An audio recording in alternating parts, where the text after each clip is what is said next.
Welcome back to Common Sense, everybody. I'm Wendy Bell. You know, it's stunning to monitor the media's lack of interest in the whole Maui story. I've been in this business for 30 years. I'm stunned, but I'm not surprised. The dots are connecting. And coincidence seems to be the story here, right? But the true story, the media knows it is not allowed to tell. But I can. Is it a coincidence that the Maui police chief is the same man who was in charge in Las Vegas during that massacre that killed 58 people? Is it a coincidence that the Maui property, owned by million and billionaires, it wasn't touched by the flames while homes of the locals all burned?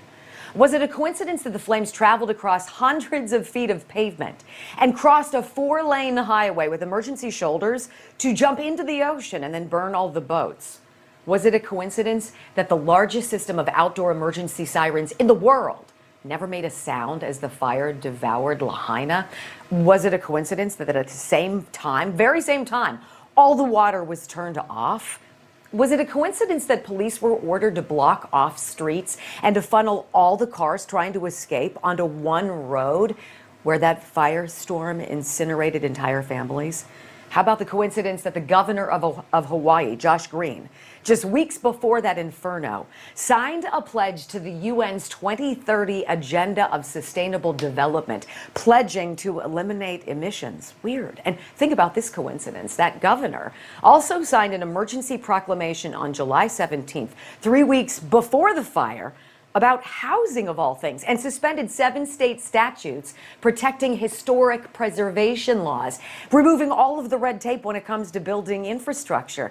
Coincidentally, that emergency proclamation also suspends previous building laws and gives the governor some magic wand power to appoint a housing czar to rule on the island's redevelopment. Is it a coincidence that the government put up a black fence around Lahaina, or that the FAA grounded all drones from flying over the affected areas? Is it a coincidence that since at least 2011, there have been plans to make Maui the first smart city run by 100% renewable energy, and that coincidentally, 2 of the 3 largest landowners on Maui are BlackRock and the U.S. government, and that both are part of the UN's agenda?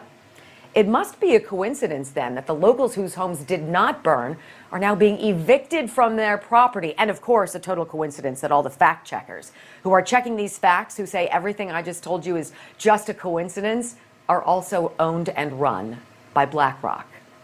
Thank goodness none of these coincidences is connected.